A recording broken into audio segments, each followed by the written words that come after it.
Assalamu alaikum. Something that I wanted to really talk about was a specific player that seems to be forgotten in the past, a specific player that doesn't get the respect of the fans, this specific player that arguably does belong in one of the greatest players of all time, this specific player that was once in a great battle with Messi and with Ronaldo, and that is none other than Neymar Jr. We are quick to meme players. We are quick to make fun of players. We are quick to judge players, right? But who are we to say that Neymar does not belong in one of the greats? I'm here to make a statement for that case. Whether I am a somebody to you, whether I am a nobody to you, that shouldn't matter, because these points should point you to how Neymar belongs in one of the greats. And before I mention these points, I just wanted to quickly kind of recap his story, because like I said in my other videos, I was back and forth with football, so I wasn't consistently there. I had to go back and read and watch videos about Neymar and kind of learn about his career to refresh my memory, because I don't know everything word for word. So I had to remind myself, and I had to kind of look up some of his interviews, obviously watch his matches, watch how he plays. And after doing all that, there was no way that I was going to sit here and say that Neymar doesn't belong with one of the greats. It's impossible. I cannot do that. I tried, and I have before, but I cannot do that. And I will tell you why. I will tell you why, and I will bring up these points. But let me first kind of summarize his upbringing, not from childhood, but kind of the start of his football career and how it led to right now. So something I wanted to talk about first was how he came up from Santos, right? He played in the Brazilian league. He didn't start off in Barcelona. That's where we know him from, but he's not from Barcelona. He's Brazilian, and he comes from the Brazilian league. And what he did in Santos was incredible. And there's two things that stuck out to me. Three things, actually, that stuck out to me. The first one was he was just 18 years old, where he carried this Santos team to win. Look, I could say it wrong, but in 2011, where he won the Copa Libertadores. I might say this wrong, but yeah. And they won it for the first time ever since, you won't even believe it, they won it for the first time ever since Pele played for the team. Pele, the last time he played for Santos, was the last time that they won that cup. So you just think about that. And I don't know if I mentioned this at 18 years old. All right. That's something that stuck out to me. Another thing that sticks out to me was the Ballon d'Or, right? I'm not talking about recently, the Ballon d'Or. Not anything recent. Not the one he was nominated for in Barcelona. I'm talking the one where he finished 13th place in 2011. In 2011, he finished 13th place. He was still in Brazil playing. He was still playing in Brazil. Let me say it again. In 2011, when Neymar was still playing in the Brazilian league, he finished 13th place in the Ballon d'Or ranking at 18 years old. He didn't play in the Premier League. He didn't play in La Liga. He didn't play in the Bundesliga. He didn't play in Liga. He didn't play in Serie A. He didn't play in those leagues. Where he played was in the Brazilian league, and he finished 13th place. Now think about the hundreds of players that played in the Premier League, La Liga in Spain, Italy, France. Think about those players. And he finished above those players at 13th, which is something that's, when you think about it, right, it's something that should shock you, because that Brazilian league was not even in the top 5. That's how crazy it is, right? Not even in the top 5, and he finished 13th. So that should tell you a lot, right? He won the Puskas Award, which is greatly deserved, right? And I will go back to his goals, the way he scores his goals. So yeah, those were the three things that stuck with me when he was in Santos. But now let's go on to Barcelona. 2013 is when he joined Barcelona, and he fit in right in there with Messi and Suarez, right? And when I was reading about this, he received a lot of media and a lot of critics. There was a lot of critics about him being in Barcelona and how Barcelona signed this young Brazilian dude from Brazil, and they were not confident. The media was not confident, especially the Spanish reports. They were not confident in Neymar. But quickly enough, he silenced those critics and was performing and fit right in there with Messi and Suarez. Now, when you look at it in recent terms, think about Mbappe the way he started, and think about how the media, how they said it's okay, he's still adapting to the league. He came all the way from France, so, he's still adapting. He did his first season. And then when you look at Neymar, he kind of had no problem, and he fell right in there. The way he played in Brazil was the same way he was playing in Barcelona. The same exact way. Nobody could guard him. Nobody could stop him. Nobody could stop his solo runs. Neymar was him. At a young age, Neymar was him. And we cannot deny that. You can't deny that. And then you go 2 years later, 2015, UCL. I think nobody's going to forget Neymar's UCL campaign. I think one of the greatest, probably top 3 greatest by a Brazilian, but one of the greatest of all time. And the way he carried that Barcelona team to their 5th UCL title tells you a lot, right? Alongside Messi, alongside Suarez, there was Neymar. And he was only 2 years into the team. And the impact that he's had, insane. And yeah, before I skip to the 2014, it looked like Brazil was going to win the World Cup. Under this prime Neymar that just came out of the Brazilian League and joined Barcelona in 1 year, he is leading this team to win the World Cup. They were on their way. They were going to win it. They were. Until Neymar got this injury, a scary injury, by the way. Apparently, I read that he was 2 inches, like the injury was 2 inches away from him being paralyzed from the hips down. He was going to be paralyzed, which is scary. And, thank God, and he was healthy and that didn't happen. But that was scary. And there's an argument.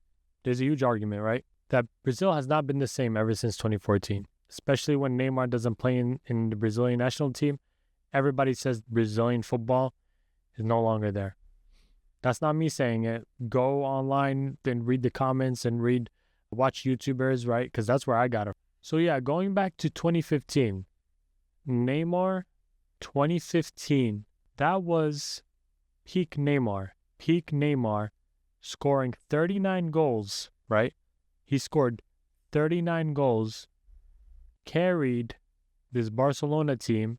When I say this Barcelona team, a good Barcelona team, but he was the main guy there, right? Alongside Messi, he was also seen as the main guy, 2015.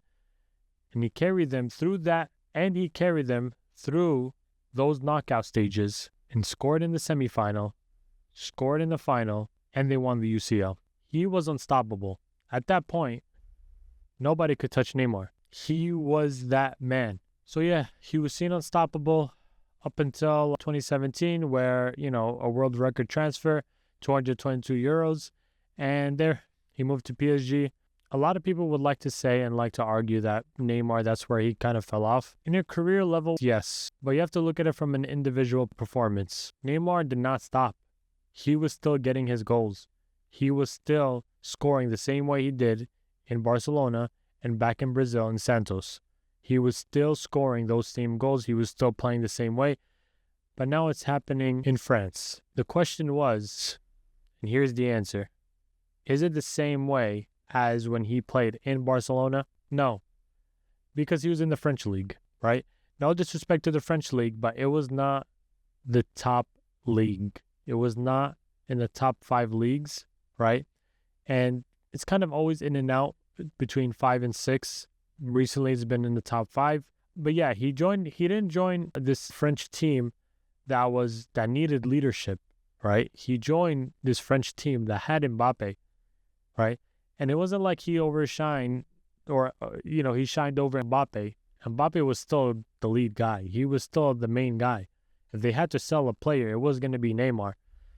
So it's kind of, he left one shadow, right? This is the whole media narrative that he wanted to leave Messi's shadow.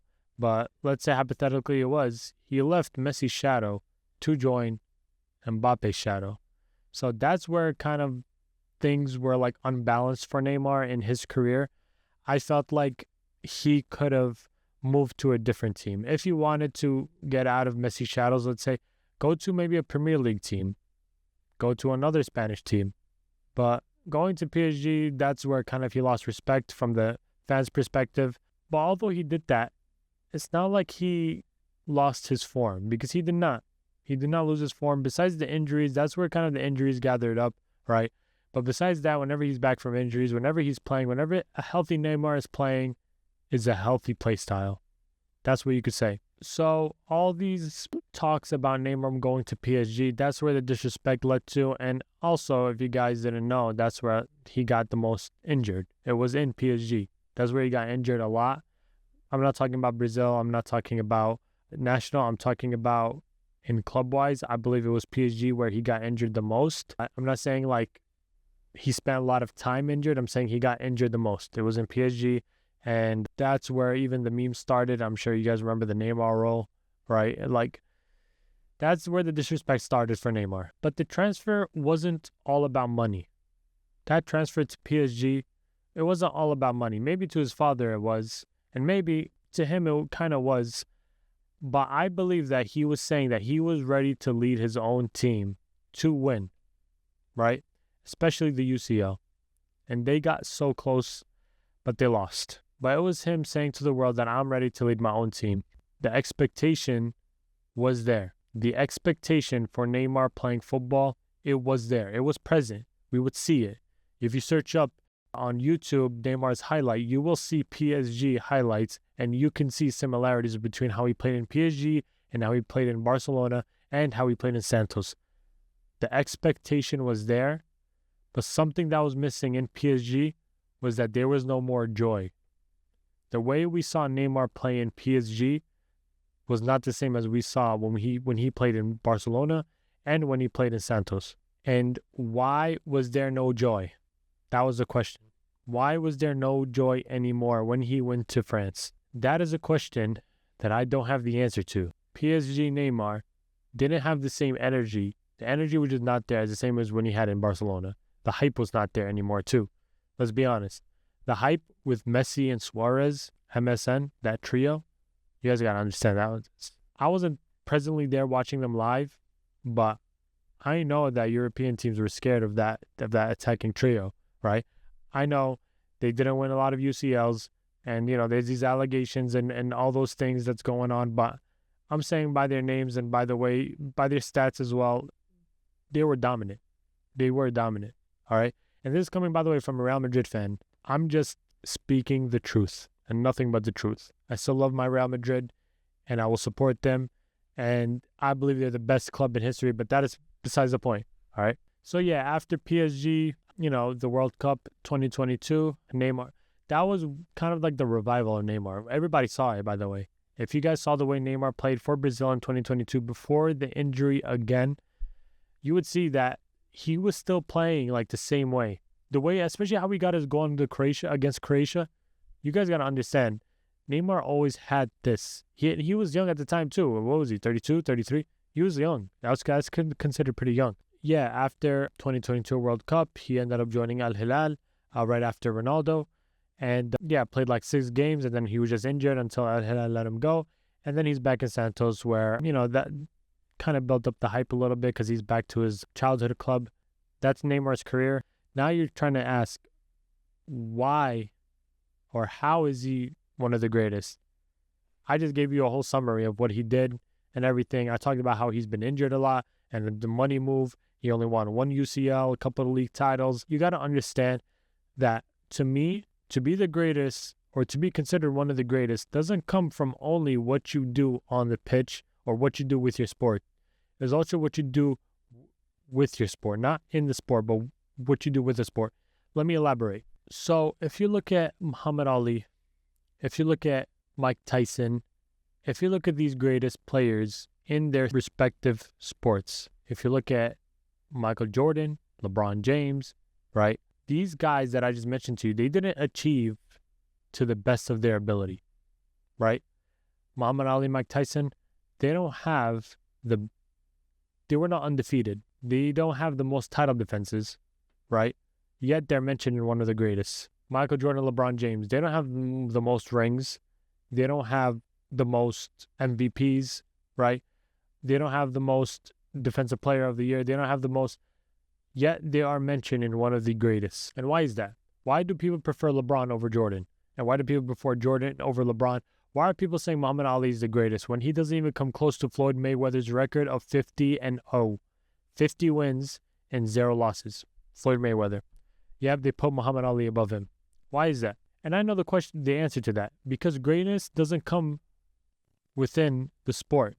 It comes from what you do with your sport, with the sport that you're in. What do you do with it? And something that Neymar has that overshines anything else that he ever had is his influence. Neymar's influence overshines everything else that he had. And you have to think about it. He doesn't just inspire us, right? When I say us, not me, but us as in fans, us as in soccer players, us as in athletes. He taught us to be creative and have energy and have passion. That was what Neymar was about. When Neymar played, we saw not just a player playing. We saw a kid playing within Neymar. A kid with a lot of dreams. That was Neymar. A kid that has these dreams to do the impossible. That was Neymar, and that's what he taught us to do. So the way Neymar played wasn't just about him trying to win. He was having fun, right? And my friend told me this. He said, if you want to play like somebody, everybody would prefer to play like Neymar. I didn't see that. I like I said, I was on and off football, but seeing the way Neymar played, that's literally how everybody would want to play. That's how I would want to play. I play soccer every Friday. I would want to play the way Neymar played. And not just us. Like I said, professional athletes, even his teammates, even the players we see now that are not his teammates, right? Like Vini, Rodrigo, all the Brazilian players, I'm just going to say that, and the Spanish players, right? Lamine Yamal, Nico Williams, Rafael Leao, their playing style comes from Neymar. And that is something that is the greatest. Because if you think about it, to become the greatest is not just you achieving individually and calling yourself the greatest, right? It's also about influence. And Neymar joins that category of Muhammad Ali, Mike Tyson, LeBron, Jordan, Ronaldo, Messi. Neymar is up there. And the fact that there's people putting him outside of their top 10 greatest footballers of all time, if you're going to do that, be specific. Why are you putting him outside your top 10? You know, if you're talking about specifically about achievements and stats and whatever, that makes sense. But if you're going to simply just say the greatest, right, just the term greatest, Neymar is going to be there. He is.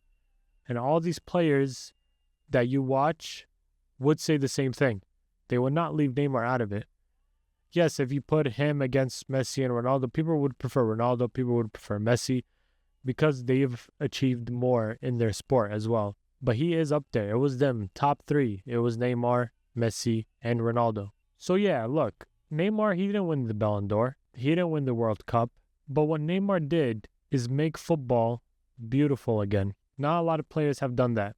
And Neymar has done that. And if that's not greatness to you, I don't know what is. For a player to make a sport beautiful again, that is greatness. That is greatness. Now look, you might have different opinions about Neymar, and I would want to read about them. So leave them in the comments. Also on TikTok if you want, on Instagram if you want, on YouTube or YouTube Shorts. Leave them in the comment. I would read all of them if there are comments. And yeah, that was just the video that I wanted to make. I wanted to talk about Neymar. He is not my greatest player, right? Like I said, my GOAT is Ronaldo, and I would talk about that, but maybe not anytime soon. But definitely Neymar is one of the greatest of all time for me, and he should be for everybody else. And yeah, let me know what you guys think, and I will see you guys on the next video, and assalamu alaikum.